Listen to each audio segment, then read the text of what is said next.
Welcome to the fourth virtual session in preparation of the next edition of Jazz Ahead, which will happen digitally in April 21. Contrary to the previous virtual sessions, this one is open to everybody, not only to those who have registered already, but to the next Jazz Ahead. In the past year, all of our lives have been significantly affected by the pandemic in all areas of society.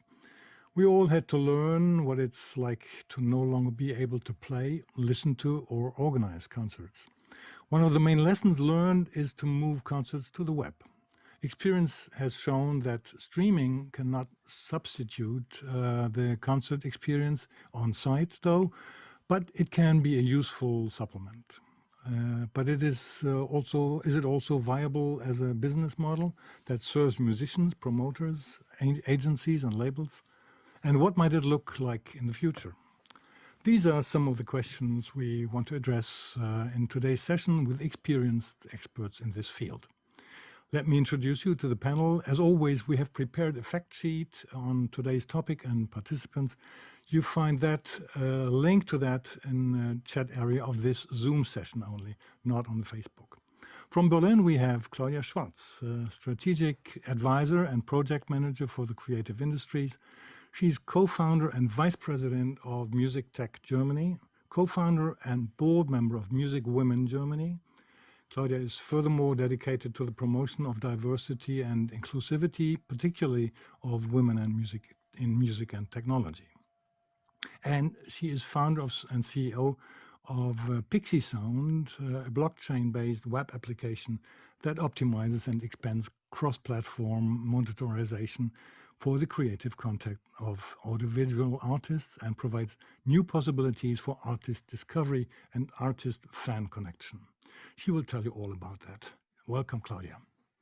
Thank you for the invitation. From the Netherlands, we have Martin Valgraven. Martin is channel manager for Europe, Middle East, and Africa at Stingray. Originally Montreal-based, Stingray has a strong presence in Europe. It's a premium provider of curated direct-to-consumer and B2B services, including audio and television channels. Stingray reaches 400 million subscribers in 156 countries. Martin conceptualizes strategic executions for the Stingray Classic and the Stingray DJazz services. He holds a doctorate in history, furthermore. And in Corona times, he started a newsletter called Music by Corona, or how do you call that? Music by Corona, dealing with the effects Corona has on the entertainment business. Martin just published an interesting article on live streaming monetization strategies via Water and Music Patreon page. You find a link to that in the chat section. It's available to read for free until the end of today, so you have to be quick. I'm sure Martin will share the ideas of waterfall release politics with us today. Welcome, Martin. Thanks very much, and thanks for the invitation. From New York and Berlin, we have Thomas Hesse. Thomas is an experienced leader with over 20 years in music, entertainment, and digital business building. He has worked as CEO and senior executive in large and small organizations. As president of global digital business for Sony Music Entertainment, he transformed Sony's digital revenue profile from 0 to 50% of the company. Enormous. Thomas is working in smaller companies now. He is founder and CEO of DreamStage, a new paid stream destination for live performances, a young and upcoming operation with a lot of potential. Why and how he's doing that, it fits exactly our topic. Welcome, Thomas. Thank you. Thomas, can you in some words describe the business model of DreamStage and why, all your experiences considered, you believe in paid streaming? Yes, DreamStage is basically a destination, a virtual concert hall where artists can basically perform for their fans and sell tickets in doing that. They can also get sponsors as well, but the majority of the revenue initially is for the artists to promote their live stream concerts and sell tickets to their fans. DreamStage is a beautifully designed environment.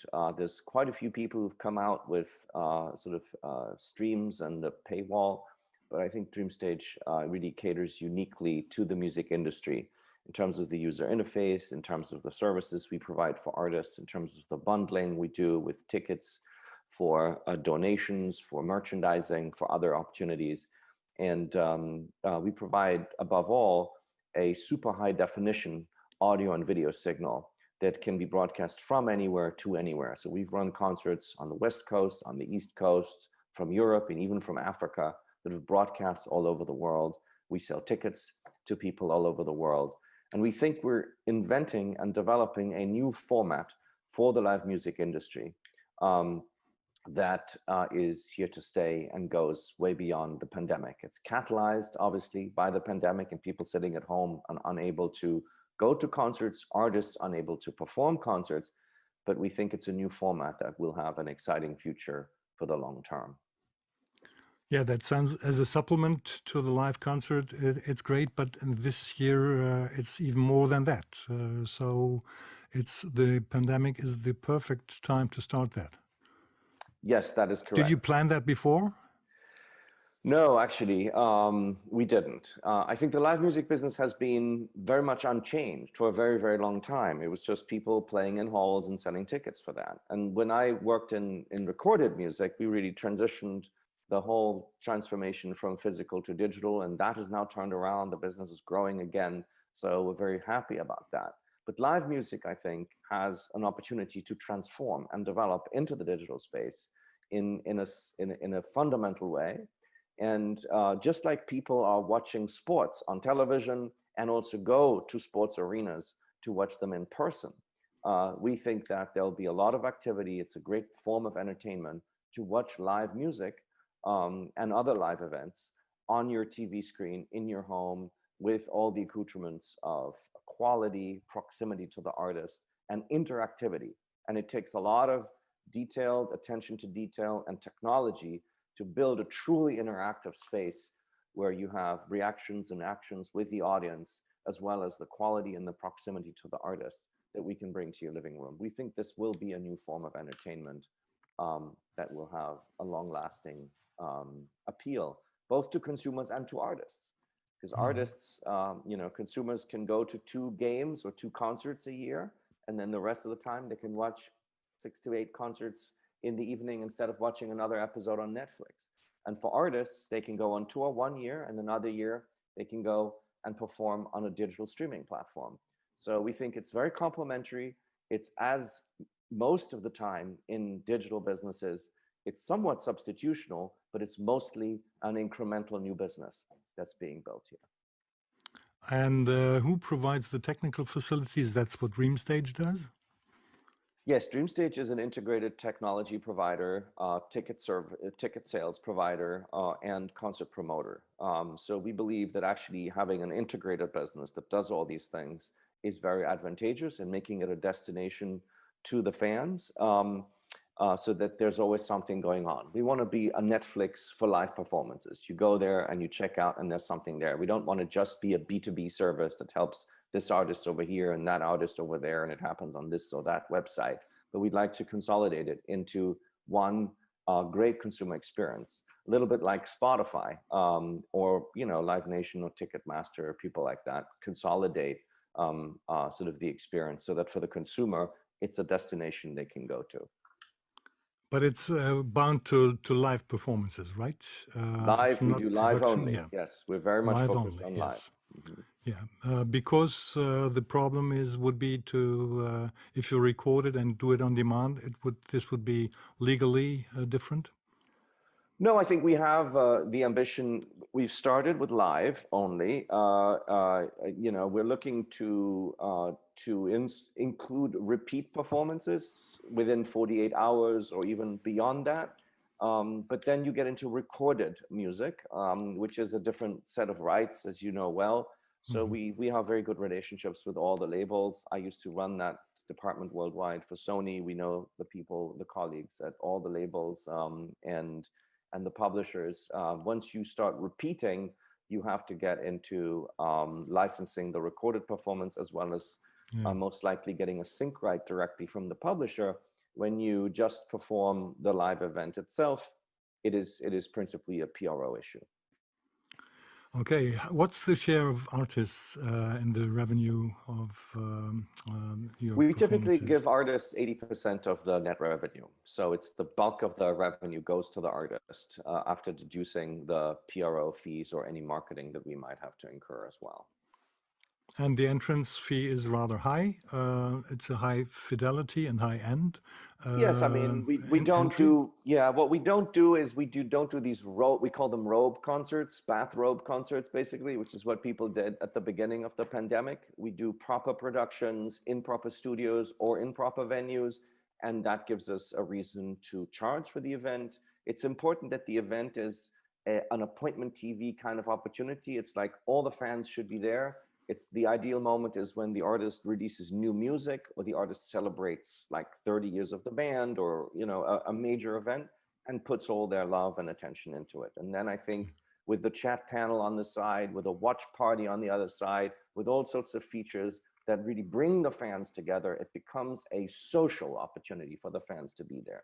And for that, you can charge. And we charge somewhere between $10 and $30, depending roughly on, and there's many factors. Is it mostly kids or is it more, you know, baby boomers? Is it mostly people from Brazil or Mexico, or is it people from Western Europe and America? You know, so the willingness to buy and the demographic plays a role when we set the price. Interesting model of high energy and high prices. Very good.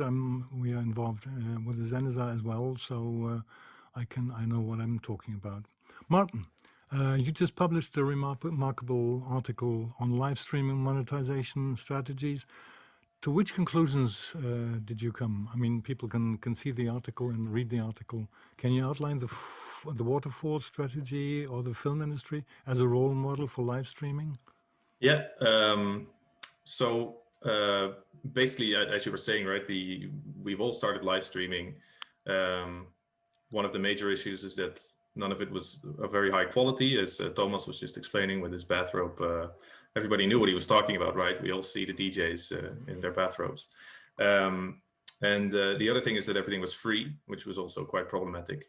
I also do classical music, and at one point in April, I went through all the free listings, and I came to 48 hours of free classical music in one day. That's insane. And then, so within the music industry, we were faced with like, how are we going to monetize this?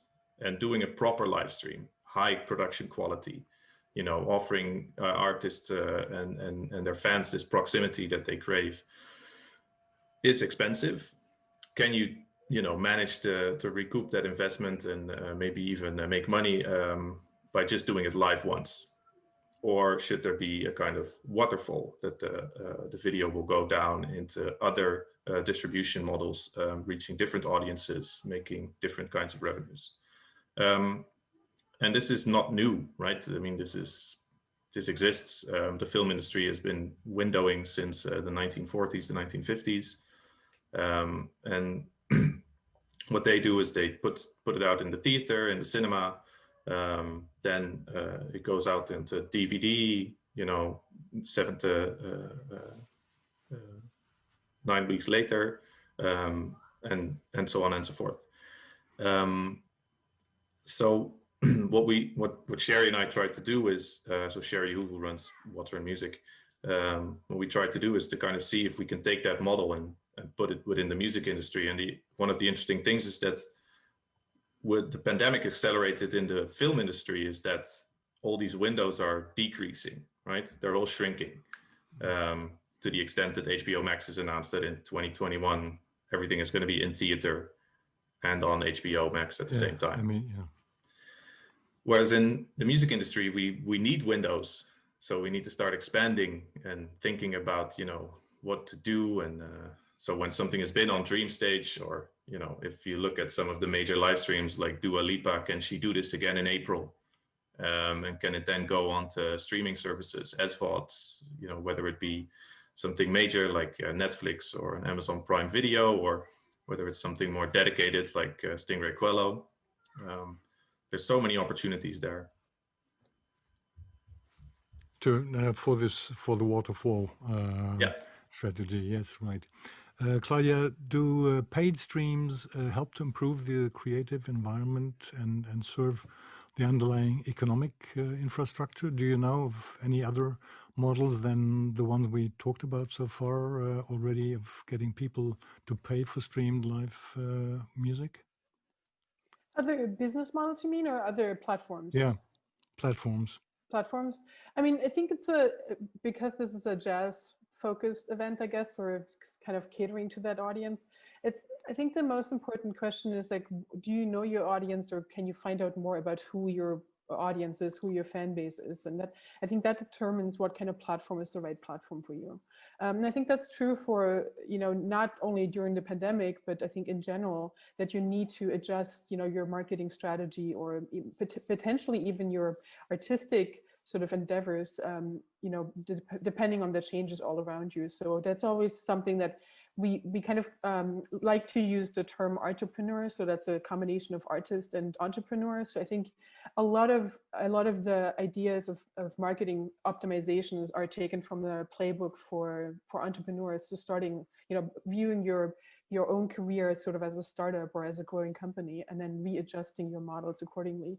So I think there's a number of platforms out there. I think, some of them might be more, helpful for people who have an older audience or a more affluent audience, so people who are spending more on actual paid streams.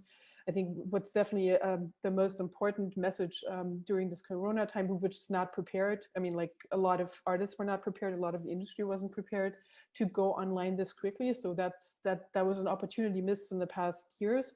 So we had to accelerate the process, obviously. So a lot of the content became free, which was unfortunate, because to put the genie back in the bottle, that's always the toothpaste back in the tube. That's always the biggest issue. So I think that's a message that we keep sending to people. Just because it's digital, it doesn't lose value. It's actually, it can add value, as Torsten and Martin were just describing. So you just have to become creative, kind of look what's out there, compare notes on what other artists are doing, what the potential of different platforms are, and then really just start comparing different strategies and try out stuff and involve your audience. That's always a recommendation that we give. So get feedback from the audience. Is there a channel that you like us to be on? Is there a channel, something that you would like to see, old catalog, new stuff, exclusive content? Don't be afraid to involve your audience in that decision. It's really helpful. I think it's something that, especially in Germany, a lot of artists or a lot of professionals are not really familiar with, to involve the audience in that kind of feedback loop. So I think that's a very important recommendation, that try out different ways, different platforms, different times of day, announce it a week before, 2 weeks before, months before, combine it with an exclusive file delivery, newsletter, subscription, whatever have you, and just try these different ways and find out what people are actually tuning into. And some platforms are more open in sharing analytic data. So for a number of reasons, Facebook might not be the most ideal platform, especially in Europe. There's a hot, discourse going on about, privacy and all of those issues. But it definitely gives you an opportunity, if you're streaming through a Facebook business page, to access the analytics. And that just gives you so much information of who's actually tuning in and who you can cater to and address later on. So I think, look for platforms that might share this information with you, so you can adjust your models. I think that's definitely a recommendation. But is there a Facebook paid stream? No, there is none. Is there? What do They you mean? started. Like a They premium started. model? Yeah. They started. I mean, you get the also analytics, but no payment so far. But they started that. Well, I mean, you get the regular payout through online performance. That's one, but then you also have an opportunity to integrate a number of different applications, you know, like you can use a PayPal link, you can use a Venmo link in Facebook, as you can in other platforms, not all of them, but a lot of them.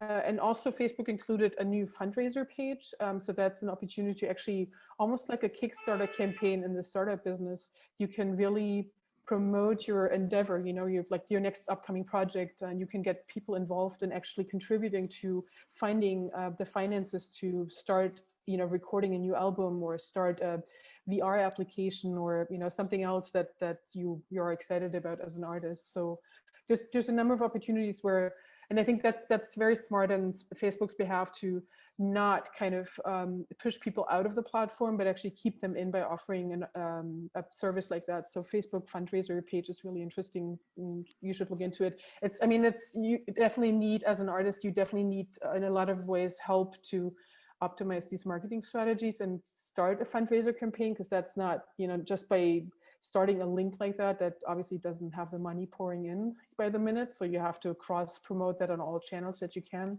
So definitely get some help for that, but it's definitely a service that's on platform. It's very helpful. Facebook has a tip jar, you know, that they can, that's maybe the same thing you talk about. I think Facebook is, by its DNA though, a more of a free kind of service. And also the quality of it is not that great. It's not an HD quality that's broadcast to your TVs, but it's more of a casual, you know, go live now kind of thing. And if you have people who have millions of followers, I follow some of these artists, they go live, and then within 10 seconds, they have 10,000 people that follow them at that moment. So I see those tools on Facebook, on Instagram, primarily as potential marketing channels to guide people to a more formal concert setting. And I think it's not the same if you actually set up a concert and you kind of try and create sort of the hype for several weeks and you sell your tickets. Using Facebook and Instagram is incredibly important to promote that event, including, because we know that most of the tickets get sold within the last 48 hours, to literally go live and say, you know, you start your concert live and then you say, if you want to listen to more of this, get your ticket over here at DreamStage or some other platform that does it. So I think that's an interesting, sorry to interrupt, Thomas, but it's a really interesting point, and I'd be curious to know where you see DreamStage in this. As I was talking to Stage It, which is basically one of your competitors, and what they always tell the musicians, the artists, the bands that use their platform, is to, you know, create scarcity. Make sure that there's like 125 cap, or, you know, set the ticket cap at some point, and that they actually don't see, then they see a peak at the beginning for ticket sales, and then it sort of muddles along, and then of course at the end again. But just to have that peak in the beginning is super useful for artists. I don't know if you have experiences with this, or yes, what happens, the curve is exactly like you described. It goes up rapidly, and then it goes pretty much horizontal for a few weeks. It kind of keeps growing. If the artist posts regularly and sort of encourages and talks to their fans, not blatantly go and see my concert, but, you know, I'm experimenting with this new song, do you like it or not? You'll hear it for the first time on DreamStage. You know, you get people to buy the tickets. And so you get a sort of steady purchase flow. And then towards the end, you get like that hockey stick at the end that kind of gets everybody. Yeah, I very much agree with your assessment that, you know, the platforms we described are very much a marketing tool. And I think people are not really, haven't even started to use this adequately or enough. There's a really interesting study by Eventbrite that says, you know, 67%, I think it's close to 70% of the people who are watching live video will more likely be to buy actual tickets to events. So it's really sort of the engagement of a live content. You know, there's some other numbers out there, like people watching live content will be online 10 to 20 times longer than just on-demand content. So I think that it's a sort of a teaser tool, or like a marketing tool, as you said, that's very helpful to kind of integrate with your other strategy as soon as we go back to more physical or hybrid formats. So I definitely agree with that. Martin, you mentioned in your article Marshall McLuhan as his thesis around hot versus cool media. I think this fits totally here. Yep. To have the hot media as a real kind of exclusive thing to do, and to have the cool media, low fidelity and high participation. Yeah, and another, you know, I mean, the cool media is definitely the stuff that's happening on IG Live and on most of what's happening on Twitch, etc. And then the hot media, you know, that's the stuff people, the destination viewing that Thomas was talking about. Yeah. Yeah, I think a really interesting point there is that, you know, you can do both, right? So You as an should do artist, you both. can, Yeah, you should do both. yes, I mean, yeah, I wasn't going to go yes. so far, but you really should do both. Yeah, exactly. And just continuously, you know, go live, basically. Use the cool media. Absolutely. Use the cool media for marketing and promotion, and the hot media for concentration. And I want to pick up on something that Claudia said, which I think is spot on. It's this entrepreneur. It's it's very different. The artists that are successful with these live streams are not necessarily the artists that have sold the most tickets or played the most prestigious halls. It's the artists that have the most engaged relationship with their fan base. It's the artists that have the most clout with their fan base. We have a Chinese pianist, for example, Tiffany Poon. She hasn't won any big festival competitions. She hasn't played with the biggest orchestras in the world, but she has 250,000 followers on YouTube. She posts twice a week to them, and she keeps them very engaged. They love watching her when she practices, when she gets a new Steinway, when she travels around the world. They're very hooked into this. And so when she has a concert coming up 4 weeks ahead, she will go, oh, I'm sight reading this concert I'm going to play on Dream Stage. And then she keeps telling people about that. And she sells 1,500 tickets for her shows, times $25.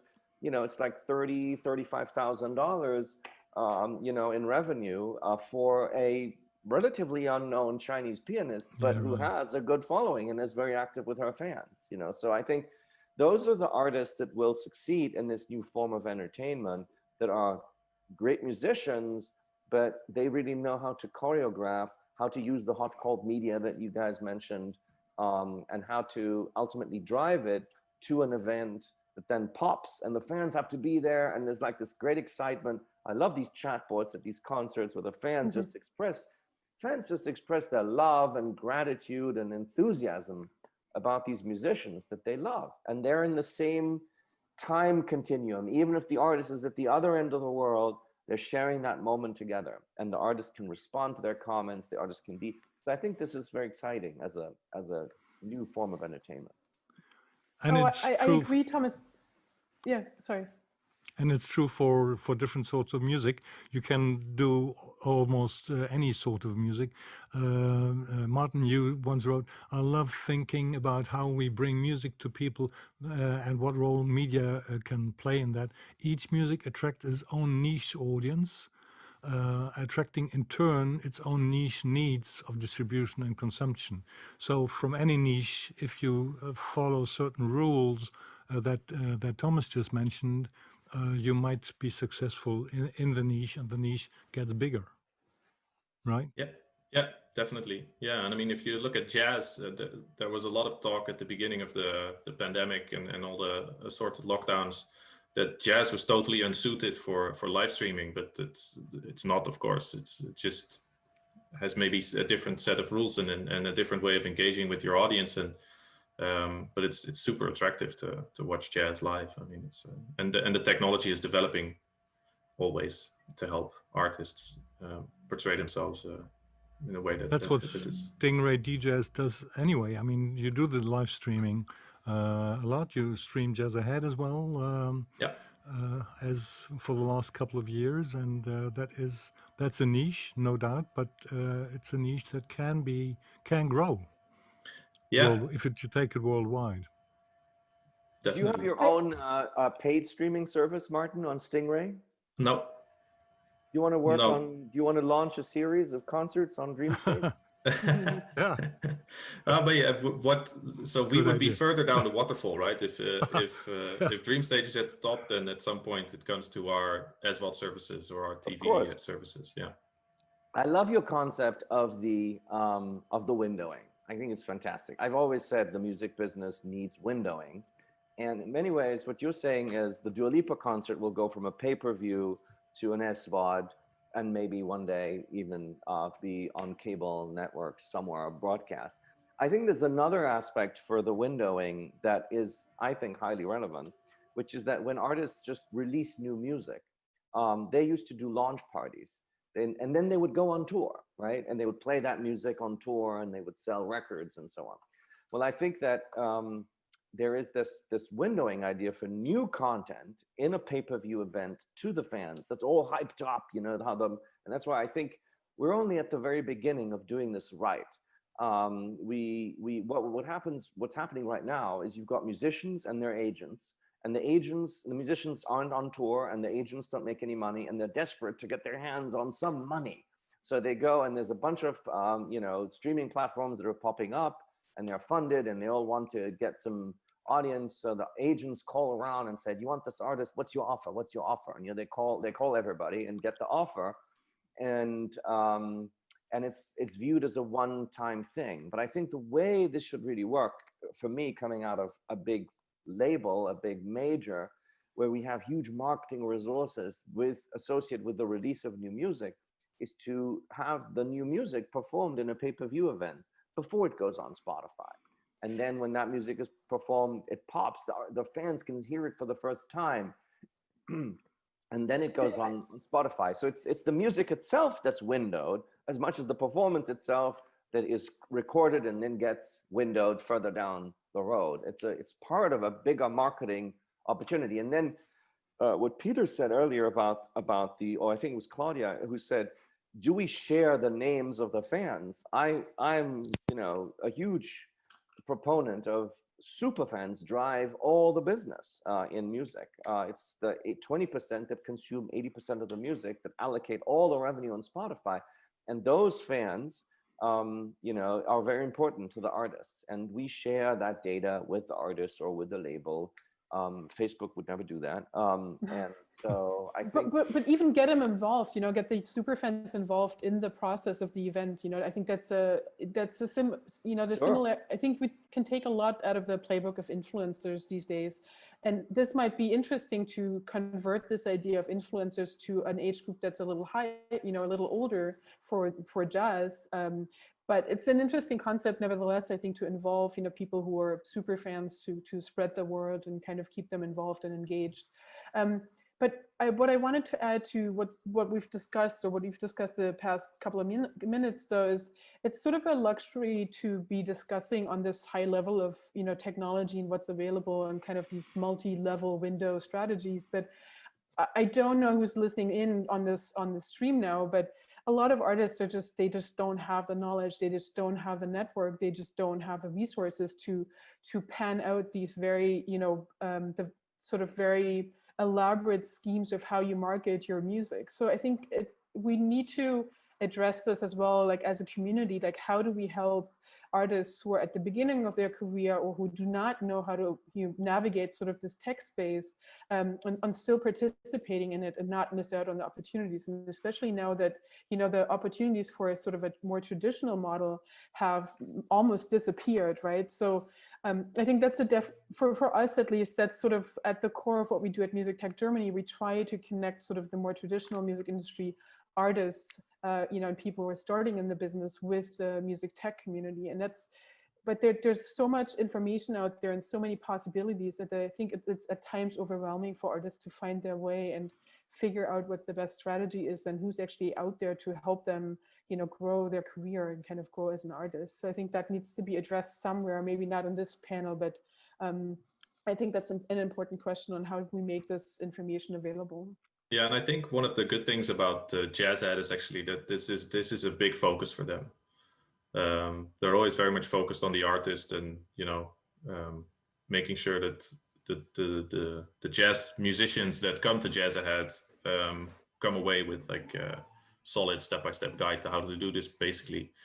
And as well, I mean, this is exactly one of the big comments that the feedback that I got on the article as well. It's like, are you next going to publish a step-by-step guide for smaller artists? Where is it? Yeah, exactly. Yeah. So my partner Matthias, who co-founded the Music Tech Germany, he's been working on a music tech directory for the past couple of months. So that's actually sort of a really easy to use platform where you can pretty much access sort of, I'm looking for an application in, you know, royalty, you know, optimizing my royalty strategy or optimizing my immersive media strategy. And you can find tools worldwide that kind of apply to what you're looking for. But I would even get, that's musictech.directory, by the way. So I can put that in the chat in a minute. Yeah, but I would also go probably a little bit further. I mean, there's especially jazz or like what is called niche music, which is sort of a, you know, not ideal term, but I think a lot of the funding should also, you know, the funding structure should sort of address this issue. You know, that there should be some funds available for people to, you know, kind of develop a digital strategy and ask the specific expert in that field to get involved. And that's, a lot of times, you know, there's no additional funds available for that, or it's specifically excluded to work on a more permanent strategy as part of a, you know, let's say album production funding. So I think that's something that should be addressed sort of in the funding structure, maybe even on a European level, to help artists kind of, you know, transition with us, you know, artists who don't have the luxury of a big label or like a big network yet, and maybe help them transition with us and kind of accelerate, like not miss out on this sort of accelerated process. I mean, the access is easier in one way, but the flood is higher, so it's easier to get lost there as well. But it's very important, of course, that artists are active in that field themselves.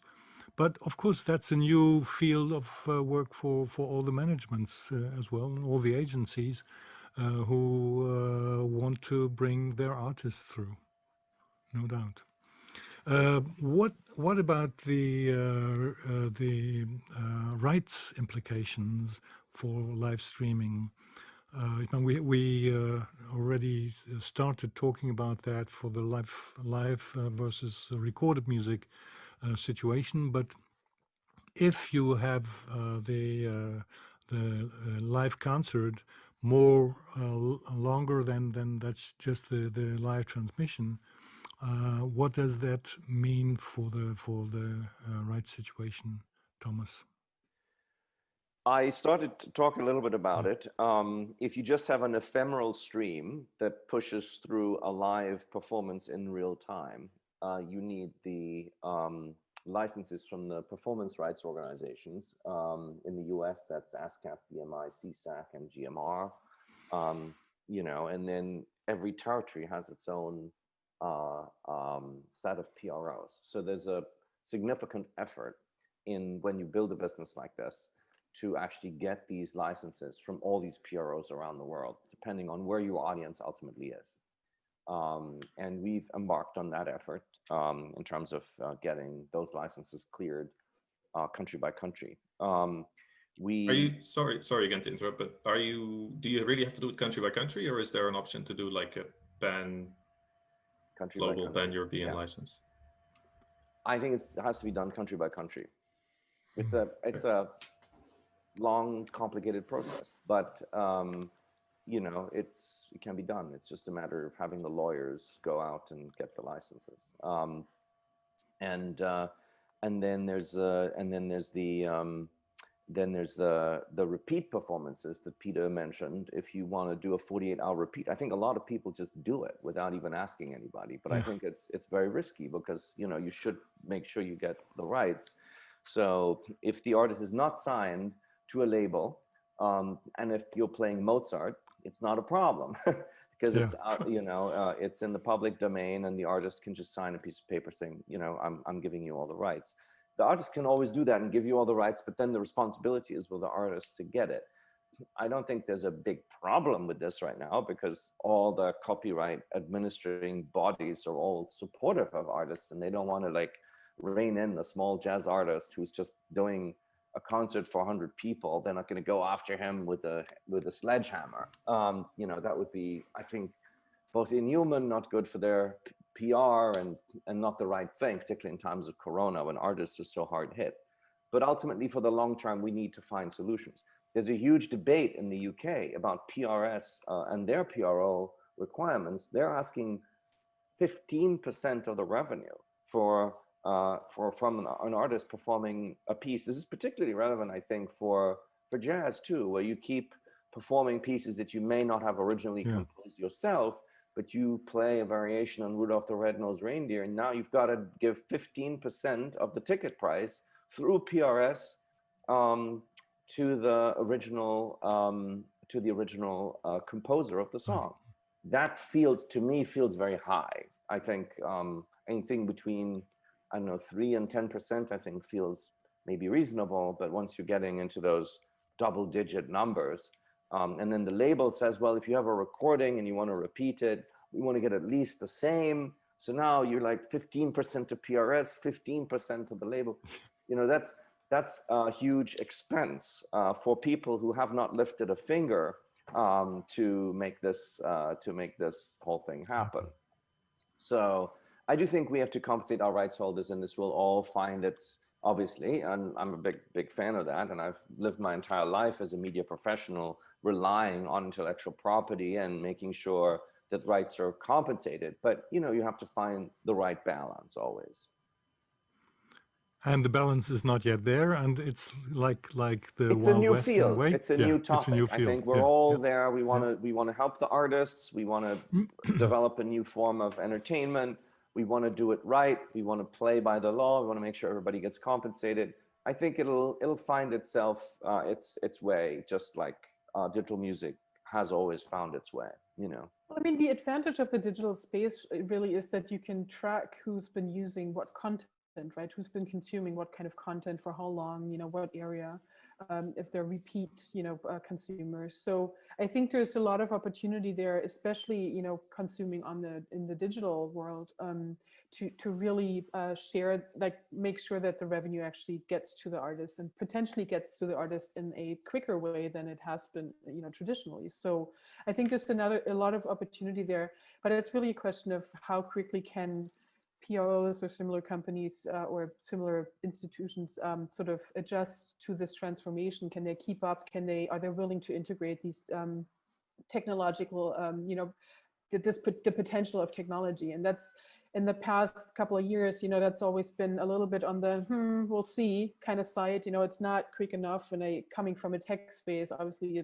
for us, it's always too slow, it seems. But I think there's a lot of pressure on these bigger, you know, agencies who are super important for the artists, and especially now during Corona. I mean, there's a lot of fallback safety net, you know, functionalities there, but that doesn't exempt them from keeping up with the times. So I think there's a lot of pressure, and rightly so, to get moving and get adopting these different technologies to accelerate the process and really, you know, sort of accelerate the payout process. And there's some really good examples. For instance, Tiesto, who is the Finnish PRO, they have joined forces with a blockchain company, and they have their own app now for their artists in a beta phase, where you can pretty much in real time see what kind of you know, revenue you have created as an artist, and you can decide how quickly you want this revenue to be paid out, and not kind of wait for your, you know, paper statement in the mail in like 6 months time or even longer. So I think there's some good examples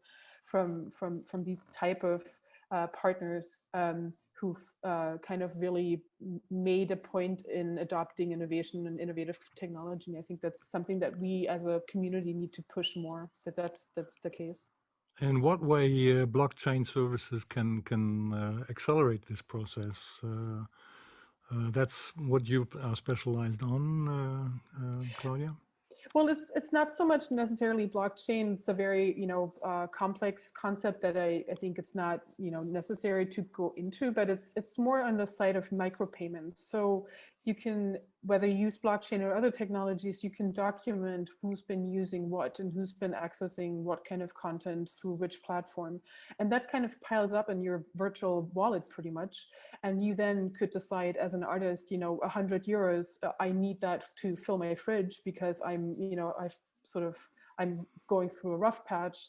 That might be important for you to get 100 euros right now. And some other people might, decide to only get this after 3 months or so. So micropayments are really important. And I think, going into a direction of having, these virtual wallets, kind of digital wallets, that can also consolidate sort of these efforts of different types of applications to engage fans in, a virtual tip jar, which Thomas mentioned earlier, and other services who kind of, help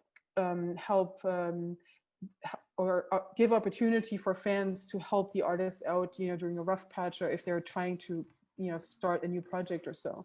And that's always easier sort of in a digital way, other than, you have to send, especially a global fan base. So it's always easier than to send out your IBAN and, having a bank transfer to someone where you have to obviously disclose yourself as the person sending you money. And that's so much easier in the virtual space. So I think there's a lot of it. It doesn't necessarily have to be blockchain. That has not to be proven to be very efficient so far for the creative tech space, just because it's so complicated with the different licensing layers that Thomas also described. And it's on other levels, it's just not efficient yet for that particular space. It's different than from logistics or other fields, fintech. But there's definitely an opportunity in micropayments to be implemented in these different platforms, and some are already dabbling with that. As I said, like Tiesto is like a really good. Yeah, so are you. There you go. Micropayments for the cool media and high prices for the hot media. Would that be the perspective, Martin? I mean, go ahead, Claudia. Go. Oh no, I was just laughing. Yeah, so it's not so much that it's small money that's going through a digital process. It's just a question of, it can be smaller payments, and doesn't have to be the big paycheck from GEMA or whoever else at the end of 6 months. So it's just that it kind of piles up in smaller quantities, but it doesn't mean that the cool media doesn't cost much or can't have a high price tag. I think people are very willing to pay a lot of money. There's some studies shown, I think 45%, so the Price Water & Cooper's study is 45% of people watching live video content are very willing to pay for that kind of content, especially if it's high quality, as described by DreamStage or what Martin was describing. So yeah. So it doesn't have to be a small payment through micropayments. I think there's an interesting bridge here to the point made by Maria in the Q&A, where she asks if aren't we expecting enough from artists already if they have to be their own PR agent, bookers, tour managers, composers, performers, rehearsal leaders, everything. And then also taking on the production of a live stream. There's something there, and we were talking about the artist entrepreneur, and it's so easy to talk about it, but it's super difficult to do, of course. And if technology in any way can help, then it should, right? And of course, the problem with copyright is that it always lags way behind the technology. So you get into a lot of terrible issues there. Yeah, Martin, I don't really think, and to this comment or this question, I think what happens is that there are some artists who may be very good at being influencers, and they constantly post, and they're all about their looks and this and that, and it works really well, and maybe, and then there's some artists who are really focused on their music, and they really don't want to be involved with all the social activities. But I think what the new world is offering them is they don't have to use a label or a big entity to do this work for them. They can hire a freelancer or two, and they can do that work for the artist. So it might, they may not have the means to do it initially, but maybe they do it with a friend, or maybe they have a student they're teaching, whatever, a younger, almost like an intern who can do it for them. I think the tools are there, and to create promotion in a way that never existed before. You needed a record label to put you on the radio. This was as primitive as it was to sell your records. And now you don't need that. You'll get on the radio if you're big on social, or if you're big on SoundCloud, they'll play you. But you got to get big on SoundCloud and on social first.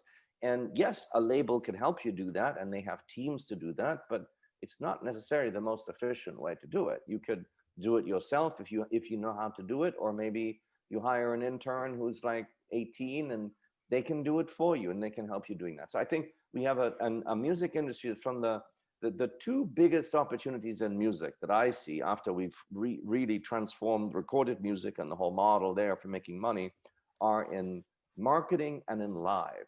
So we're trying to reinvent the live business, but we're also, I think the whole marketing of music is being completely transformed.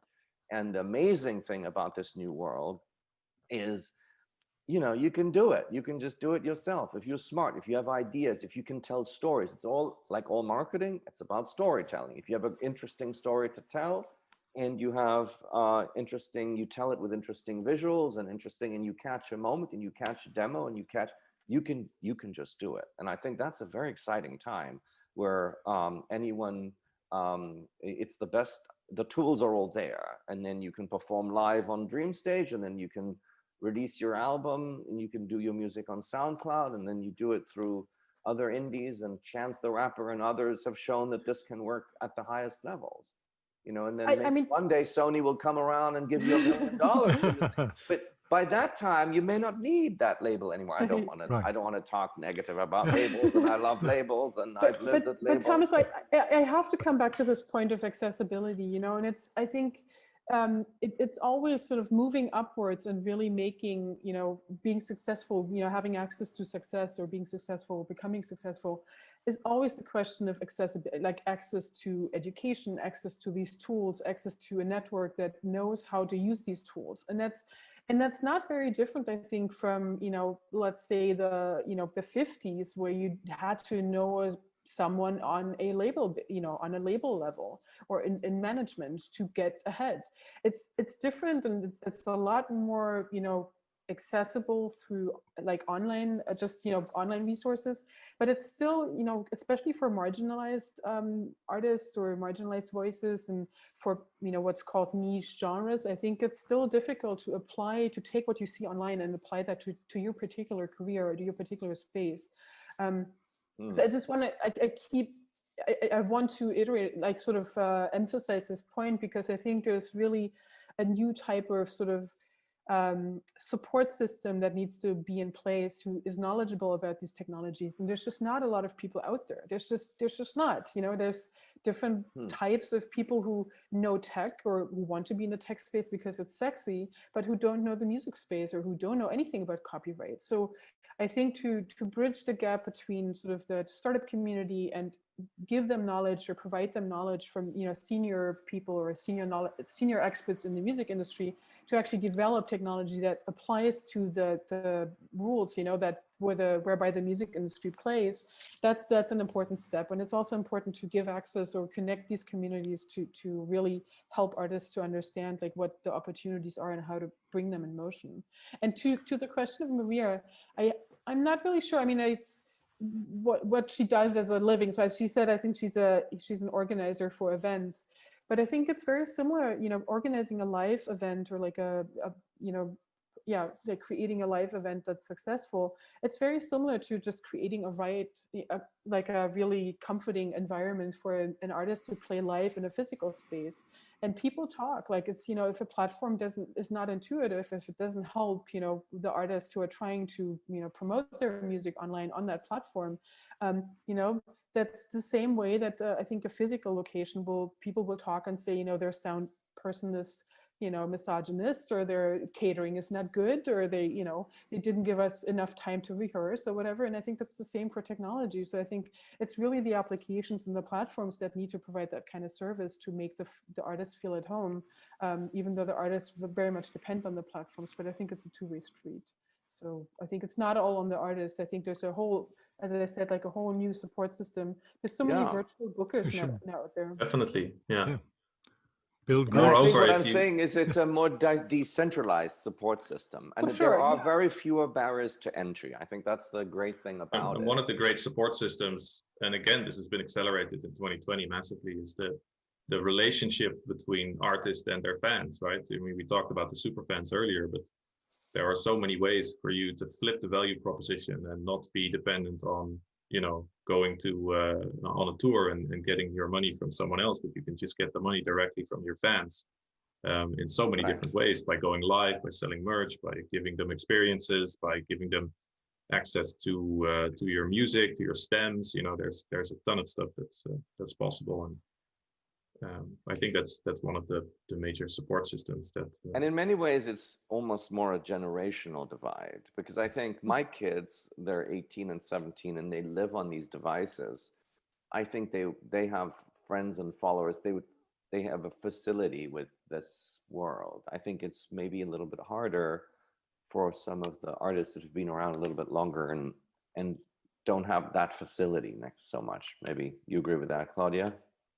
Oh, I mean, for sure, it really depends on what your target group is. I haven't tried it out yet, but I think LinkedIn just started a live application within their platform, and I thought maybe this is an interesting opportunity to address sort of an age group, a consumer group that is more affluent and sort of more likely, you know, statistically, to be interested in classical music and jazz music. To maybe that's the way to go on a professional platform that's really just for business context, or what used to be for business context, and promote your music on there if you're in that age group. So I thought that was an interesting, I haven't seen any artists who've done that or who've used it like that, but so I think it's really important to know your fan base and just adopt or kind of know about their the type of the usage that they kind of tend to have to show. But yeah, so I agree, it's very natural. It comes very natural to them, and it's even with the pandemic now, I think it's been adopted so quickly. Like I watched a movie with my 14-year-old niece the other day, and she was like, why are these people not wearing masks? Like we were watching a Netflix TV series, and she was like, what is happening? Like, how is this possible? So people kind of start adapting to these, that's the next normal or new normal. So I think there's a lot of opportunity there, that people are just so fast adopters, especially the younger generation. So. Thomas, I just saw Ina Ditke's question. You saw that? This is really interesting, Thomas. Are you discussing DreamStage Live with, for example, summer festivals who still don't know what they can or cannot do in July 21? It should be possible to organize concerts with the social distancing, plus have a professionally sold out streams, to make up for the tickets they cannot sell at the same time. Yes, we refer to that as simulcast. So these are concerts that take place in person, but with only maybe 1/3 or 1/4 of the audience due to social distancing restrictions. And then through DreamStage, it's easy to just plug it into our system and reach whoever you want to reach worldwide. And anybody who can't come to the concert because you don't have enough seats in the venue, or anybody who can't come because they're too far away and they're somewhere else in the world, can definitely buy a ticket on DreamStage. And so any festival, we're very, very keen to work with festivals and venue promoters, when they put on shows, to help them financially with selling tickets elsewhere. It's very easy for us to do. And it's not expensive, as Peter knows. You hire a team of videographers. It can be done for a few €1,000, and they can, with 3 or 4 cameras, they can do a beautiful stream. So particularly, classical musicians who just come with their instrument and sit down and play, and you have a bunch of videographers. One videographer who comes maybe with 1 or 2 people, it's not a terribly expensive proposition, and you can sell tickets. You can sell as many tickets as you can sell, depending on what Claudia said, what your social reach is, what your ability is to create buzz around the event. Particularly festivals have mailing lists that they can use. You can mirror the mailing list in terms of characteristics on Facebook and buy Facebook ads, etc. So there's a lot of possibilities. And you can make small venues bigger this way, because Yes. I mean, for us, for example, we have a 250-seater venue, which is fabulous acoustically, but we have to send home people very often when it's not pandemic, and to share the acoustics of this place with a wider audience. That's just fantastic. So. And the Met Opera did it with movie theaters. They broadcast a lot of their performances into movie theaters, and it was a successful product. Opera, People would literally go to the movie theater. You don't have to do that anymore. They dress up for that. Yeah, you can dress up in front of your TV too, if you want. Well, we're coming to an end.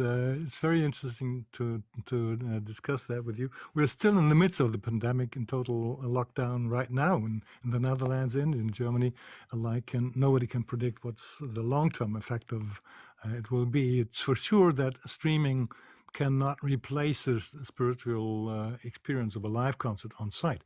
That's for sure. But as it looks, there is a chance for substantial growth of qualified distribution of live music, even in small venues, as I said. As Martin put it, I quoted that earlier, each music attracts its own niche audience, attracting in turn its own niche needs of distribution and consumption, thus creating additional income for those involved. Let's finish the session with this hope. Thank you very much, Claudia and Thomas and Martin, for sharing your expertise with us. This is the last session for the blog before Christmas in our blog. But of course, the blog will be open 24 hours in case you want to check some of the earlier sessions during these long lockdown days. After the session, the Zoom participants are invited to a survey. We'd be grateful if you took some minutes to follow that. Thank you very much. Have a nice Christmas and a good time still in lockdown, and it will be better. Thank you. Great to meet you all. Bye-bye. Great to be here. Bye-bye. Thanks very much. Bye-bye. Bye-bye. Take care.